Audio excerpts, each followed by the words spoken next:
A gente fala agora de um mal mundial que afeta cada vez mais pessoas de todas as idades. O estresse, distúrbio que pode provocar uma série de problemas de saúde e, em casos extremos, levar até a morte.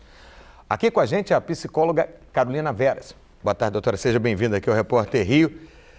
O estresse tem relação com o progresso? A gente que está passando num dia muito estressante no Rio de Janeiro hoje? Sim. Boa tarde, Marcelo. Bom, o estresse tem tudo a ver com o progresso, né? É um mecanismo de adaptação do ser humano. Então, através da evolução, ele foi muito benéfico para todos nós. Então, é uma reação natural do nosso organismo se estressar. O problema é o estresse prolongado, quando vira algo crônico. Ou seja, no caso do Rio de Janeiro, a violência provoca um estresse na população desnecessário e negativo. Negativo, prolongado e crônico. Então, o que eu gosto de falar é que o estresse tem sempre 3 fases. Ele não é sempre algo maléfico. A primeira fase do estresse é uma fase de alerta, é uma fase positiva, que faz a pessoa sair da zona de conforto, ficar mais motivada, mais concentrada para atingir o seu foco. Então, é positivo.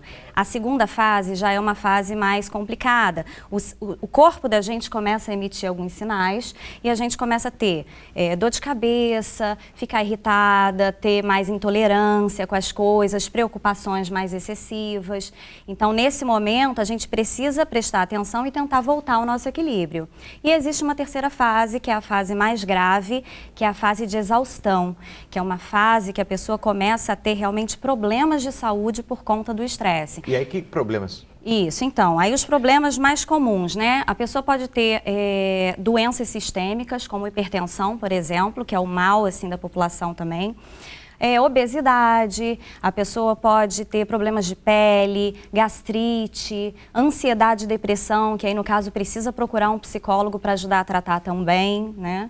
Agora, existe a pessoa que esteja num alto nível de estresse, mas não tenha se percebido disso?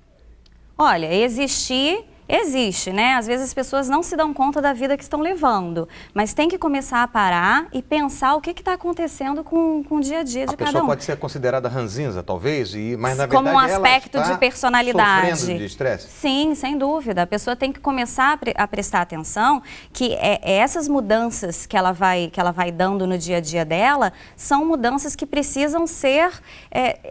tudo a gente pode modificar na nossa vida, né? Inclusive aspectos de personalidade. Agora, o que a gente pode fazer, exercício nosso de cada dia, para tentar se proteger disso? Claro, primeira coisa é tentar pensar em mudar um pouco o estilo de vida. Né? A gente leva uma vida muito acelerada, então mudar o estilo de vida, parar para respirar, fazer uma meditação. Hoje em dia tem várias pesquisas científicas falando do benefício da meditação para as pessoas ficarem mais calmas, alimentação saudável, prática de exercício físico. A gente sabe que a atividade física, 15 minutinhos diários já fazem com que o estresse diminua em até 30%. Então é um antidepressivo natural aí que a gente pode usar. Agora, tem muita gente que usa o medicamento propriamente dito. Como é que você avalia esses casos? Existem casos mais graves que precisa, às vezes, iniciar uma medicação, né? Então, quando a pessoa está naquele estágio 3 que eu falei, né? A pessoa está com aquele estresse mais grave, com sintomas de depressão e ansiedade, tem que procurar um psicólogo para fazer uma avaliação e, às vezes, é o caso até de um psiquiatra entrar com uma medicação nesse primeiro momento para aliviar esses sintomas. Mas aí a pessoa que está estressada, ela pode não se considerar estressada a um ponto de procurar um psiquiatra, por exemplo? Pode. Pode ser que ela não perceba isso. Pode acontecer, mas ela vai ter uma série de doenças físicas que vão levá-la a procurar uma ajuda profissional, porque ela vai ter doenças no corpo e não só na mente também. Então, às vezes, o próprio médico vai acabar indicando essa pessoa para um psiquiatra. Carolina Veras, muito obrigado pela sua participação. Obrigada, eu que agradeço. Aqui conosco. Obrigada a você.